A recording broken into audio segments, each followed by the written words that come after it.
لا لا لا نحتاج المال. السلام علیکم ورحمۃ اللہ وبرکاتہ. کیسے ہیں آپ؟ ٹھیک ٹھاک ہیں؟ میں بھی خیریت سے. بہت دن ہو گئے تھے سیرہ کی میں نے ایپیسوڈ نہیں کی تھی. میں نے کہا آج میں یہ کمپلیٹ کر لوں. تھوڑا میں پڑھتی ہوں پھر ایک دو بک سے اور چیزوں سے کنسلٹ کرتی ہوں تو مجھے اس میں تھوڑا سا، اور گھر کے کام بھی بچوں کے ساتھ بزی تھی. ساس بھی میری آ گئی ہیں تو عمران کے ساتھ بھی تو ٹائم نہیں مل رہا تھا. بٹ میں نے کہا نہیں، آج ایک چھوٹی سی ایپیسوڈ کرتے ہیں تاکہ یہ کنٹینیویشن برقرار رہے انشاءاللہ تعالی. اور یہ بک جو میں پڑھ رہی ہوں شیخ یاسر قادی کی، یہ بہت انٹرسٹنگ اور بڑی ڈیٹیل بک ہے الحمدللہ. اس سے بہت آپ کو پتہ چلتا ہے، اس کو سمجھ کے جب آپ قرآن سمجھیں تو بہت چیزیں سمجھ آتی ہیں. تو شروع کرتے ہیں. ہم نے پچھلا پرسیکیوشن پہ ہی ہمارا پورا ٹاپک چل رہا تھا کہ صحابہ کی پرسیکیوشن ہوئی اور ساتھ پھر نبی صلی اللہ علیہ وسلم کی پرسیکیوشن. اور کیا تھا کہ یہ آپ سوچیں کہ قرآن کہتا ہے کہ سورہ مدثر جب نازل ہوئی ہے پروفٹ صلی اللہ علیہ وسلم. اچھا نہیں، چلے میں پہلے دعا تو شروع کروں نا. رب اشرح لی صدری ویسر لی امری واحلل عقدۃ من لسانی یفقہوا قولی. اللہم ارنا الحق حقا وارزقنا اتباعہ وارنا الباطل باطلا وارزقنا اجتنابہ. اللہم فقہنا فی الدین. اللہم انی اسألک علما نافعا وعملا متقبلا ورزقا طیبا. رب زدنی علما. اللہ سبحانہ تعالیٰ کے نام سے ہم شروع کرتے ہیں انشاءاللہ تعالیٰ. تو ہمارا پچھلا ٹاپک جو میں ابھی پہلے بتا رہی تھی کہ پرسیکیوشن اتنی شدید ہو گئی تھی. علانیہ جو ہے دعوت کا کام تیسرے سال شروع ہوا تھا نبوت کے.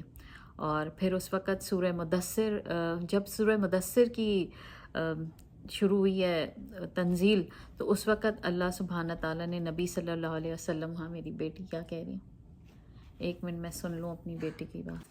ہاں جی. تو جب سورہ مدثر نازل ہوئی ہے تب اعلانیہ پروفٹ صلی اللہ علیہ وسلم نے تبلیغ کا کام شروع کیا اور دعوت دین پھیلانی شروع ہوئی. اور آپ اگر دیکھیں کہ یا ایھا المدثر جو ہے اس کے اندر سورہ میں کہ اے اوڑھنے والے اٹھ جاؤ، کپڑا اوڑھ کے بیٹھ، جو لیٹے ہوئے اٹھ جاؤ. اور قم فانذر یعنی کھڑے ہو اور انذار کرو، وارننگ دو اپنے لوگوں کو. وربک فکبر وثیابک فطہر.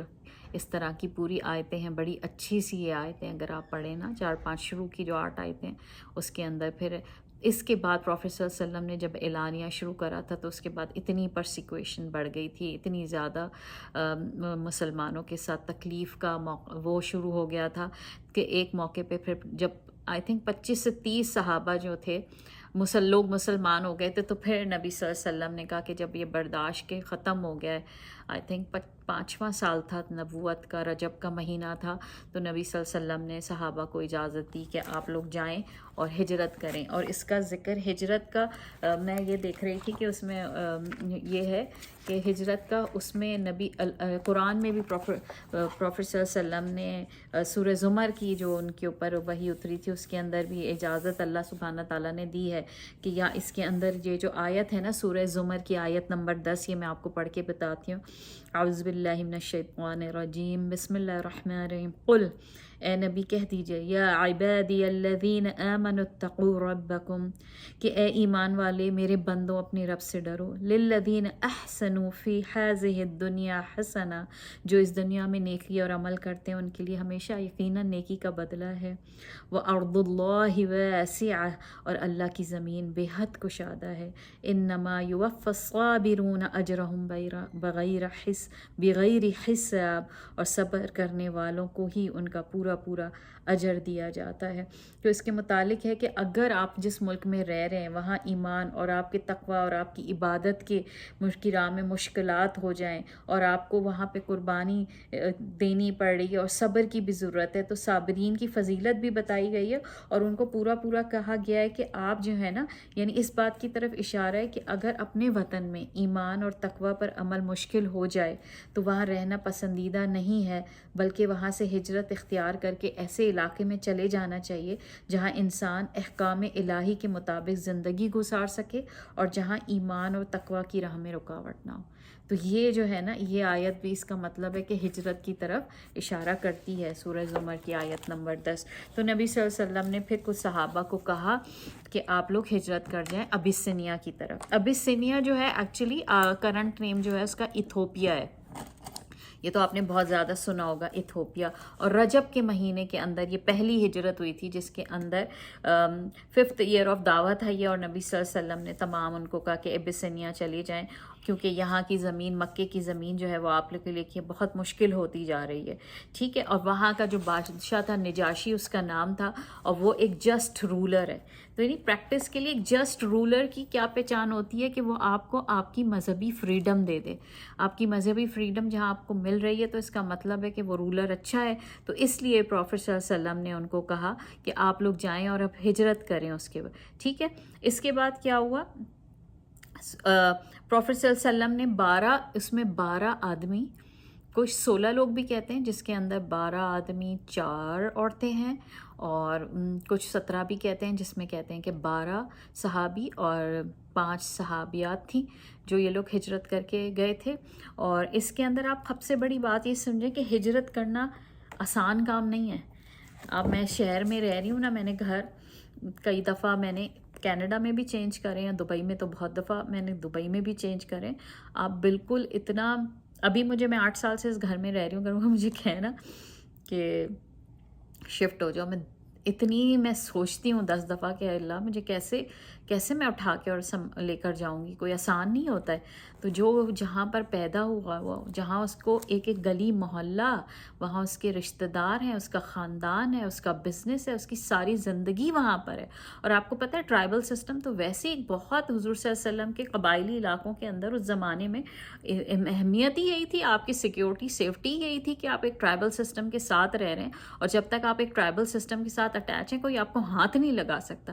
جس کو اگر ٹرائب اپنے بندے کے لیے، یعنی ان کا تو آپ کہتے ہیں نا خاندانی اور قبائلی، آپ اگر پاکستان میں بھی دیکھیں ویسے بھی کہ وہ لڑ مر جاتے ہیں اپنے بندوں کے لیے، تو وہ ایک حفاظت بھی ہوتی ہے. تو ایسے معاملے کے اندر کہ کتنا مشکل ہے کہ ہجرت کر جائے. آج کل کے تو پھر بھی آسان ہے. میں اٹھ کے پاکستان سے دبئی چلی گئی اور دبئی سے اٹھ کے آ گئی، حالانکہ لگا اس میں بھی اٹھانا، لیکن پھر بھی وہ دور اور آج کا دور میں بڑا فرق ہوتا تھا کہ آپ کو ہر چیز کو چھوڑ کے جانا ہے. اور آج زمانے میں جو بھی صحابہ ہوں گے، اگر ان میں سے کچھ صاحب مال ہیں، ان کی گھر ہیں، چیزیں ہیں، ان کے لیے کتنا مشکل ہے کہ وہ اپنا سب کچھ چھوڑ کے راتوں رات چلے جائیں.